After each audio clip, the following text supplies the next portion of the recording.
This is the first time I'm going to talk about entrepreneurship for an audience in English that I'm not asking for money, you know? So that makes me in a very, that puts me in a very uncomfortable position. I'm not talking to investors, so we are not negotiating anything right now. And I'm not sure whether in the end, what will be this message in the end, but let's try. First thing I want to say is that I'm going to talk about things like dreams, like vision, like passion.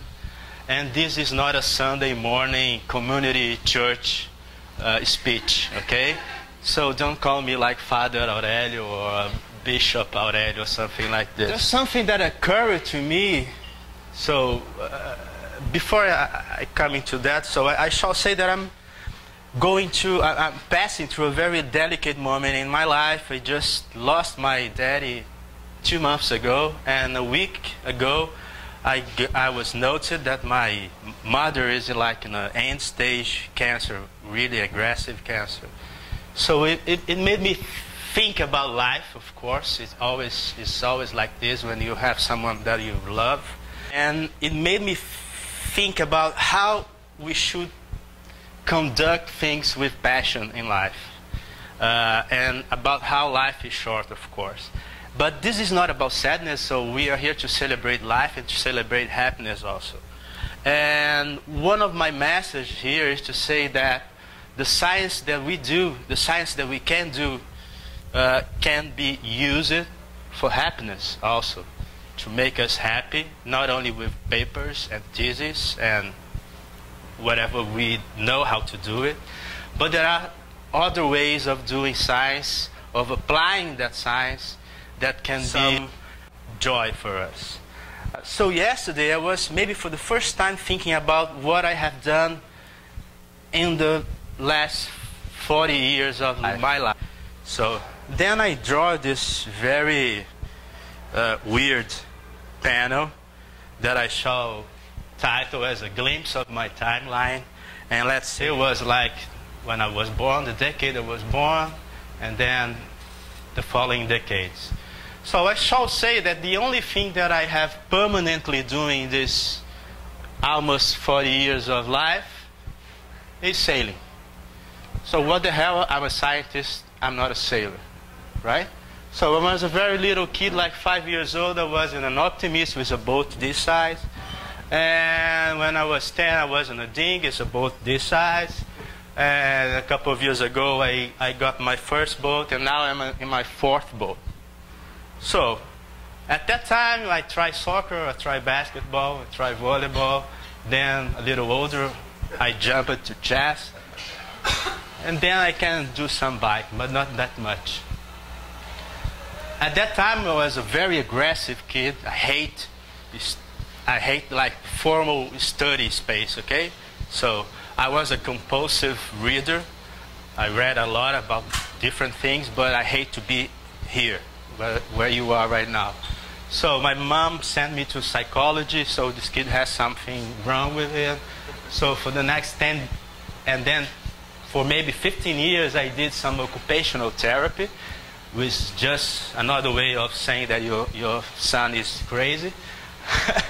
Then I have a very aggressive, like, adolescence with some street gang. I never killed anyone, but it was just like you do graffiti in the walls, you know. So and then at that time, I came from a very poor family, so I always went to public schools. And suddenly I became a student from Federal University of Rio de Janeiro, and things start to change in my life. So from the point of view of let's say, of an academic point of view, I had a very good beginning. Let's say that I was a very good prototype of a scientist, okay? So did my PhD in the Federal University of Rio, passing through the University of Bern at Switzerland. Then I became a professor at the university. I'm actually a professor there for the past 10 years. I have 20 years at the university, 10 years as a professor. Then I did a postdoc at Harvard. Then I found, nowadays I'm founder of 3 biotech companies. So I was about to be a happy man at that time. But then I said, nowadays I say, so what's going to be my next project? So what I'm going to do now? So being at the university, of course, allowed me to gain some tools that later were used to do a little bit of entrepreneurship. But what I'm going to tell you now is that it's always good to have a little bit of unsatisfaction in your life. And we're going to talk about happiness, of course, but we're also going to talk about unsatisfaction.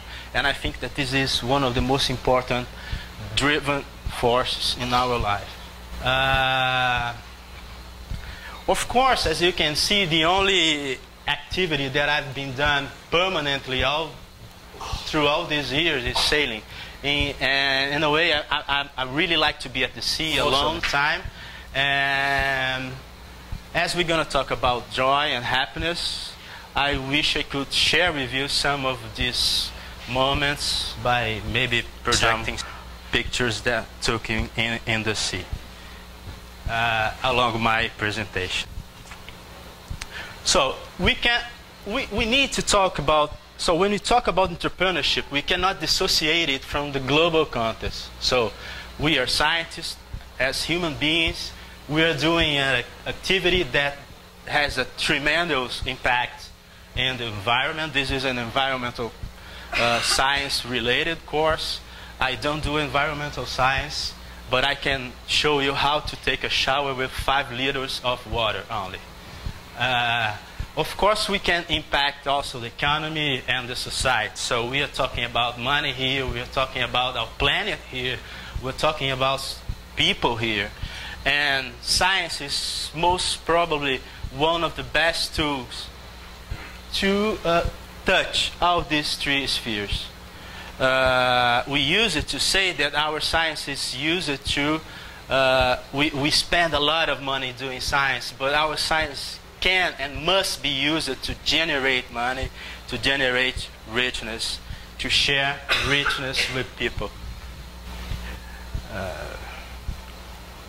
So, if we look to the global economic context, so we're going to see, this is a book that I really recommend, The World is Flat. It's a very nice book. We have experienced in the past few years a lot of different business models, not only business models, but a lot of different ways of doing things.